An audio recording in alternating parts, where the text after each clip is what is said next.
In this video, we will be talking about the period of Romanticism.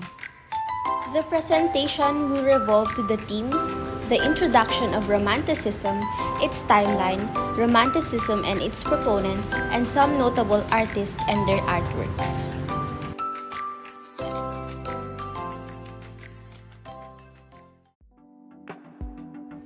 To formally start, we will begin with a brief introduction of what Romanticism is. So basically, Romanticism was first described as a literary and artistic movement that emerged in the 18th and 19th centuries as a revolt against neoclassicism. The German poet Friedrich Schlegel, who is given credit for first using the term romantic to describe literature, defined it as literature depicting emotional matter in an imaginative form. This is as accurate a general definition as can be accomplished, although Victor Hugo's phrase, liberalism in literature, is also available. The main focuses of Romanticism are undoubtedly imagination, emotion, and independence. Any list of specific traits of Romantic literature would include subjectivity and an emphasis on individualism, spontaneity, freedom from rules, living alone rather than in society, the conviction that beauty and imagination are more important than reason, love, and worship of nature, and an interest in the past, particularly the myths and mysticism of the Middle Ages.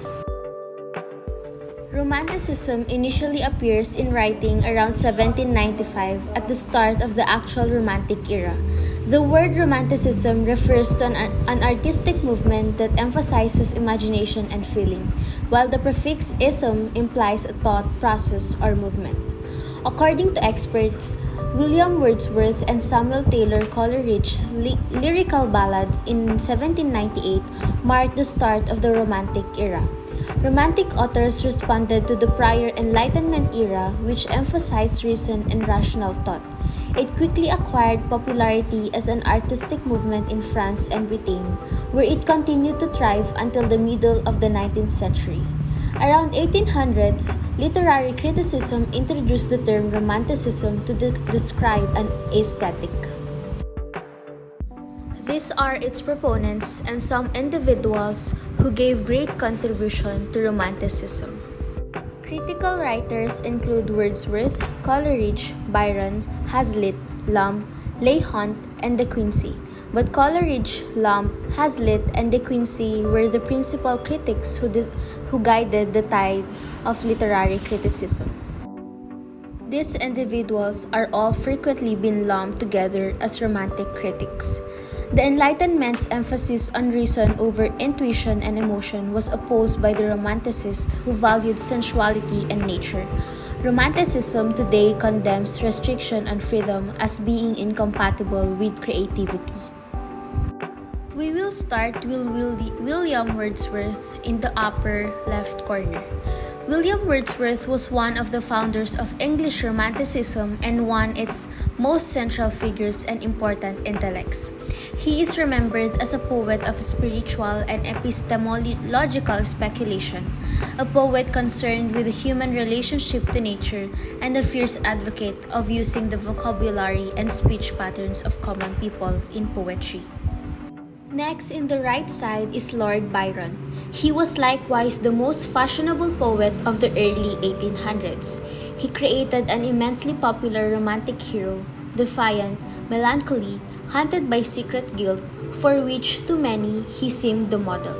In his dynamism, sexuality, self-revelation, and demands for freedom for oppressed people everywhere, Byron captivated the Western mind and heart as few writers have, stamping upon 19th century letters, arts, politics, even clothing styles, his image and name as the embodiment of Romanticism. Next artist is the brilliant English poet and philosopher Samuel Taylor Coleridge. He was born in England on October 21, 1772. He is famous not only for his poetry but also for his work as a literary critic. He also helped to inspire what later became the Transcendentalist movement in America. Together with his friend William Wordsworth, he launched the Romantic movement in England and was also among the late poets. Like other Romantics, Coleridge as a poet represents the culmination of Romanticism in its purest form. His poetry manifests all the characteristics for which Romanticism stands.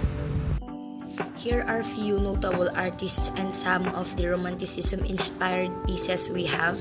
Number 1 is the painting of Caspar David Friedrich, which is The Wanderer Above the Sea of Fog. This painting depicts a solitary figure standing on a rocky precipice, looking out over a sea of fog. It is interpreted as a representation of the individual's confrontation with the sublime forces of nature and exploration of human existence in the face of the unknown. Number 2 is the painting of Francisco Goya, which is the 3rd of May 1808. This intense and emotionally charged painting depicts the execution of Spanish civilians by French soldiers during the Peninsular War.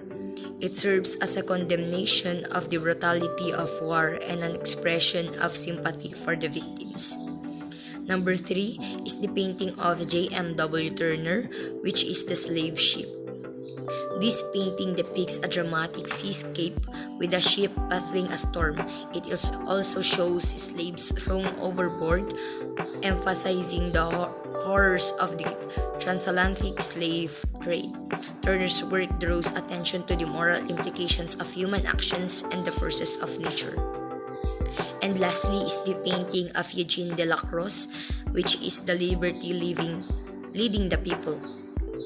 This iconic painting portrays liberty as a female figure leading a diverse group of revolutionaries representing the July Revolution in 1830 in France.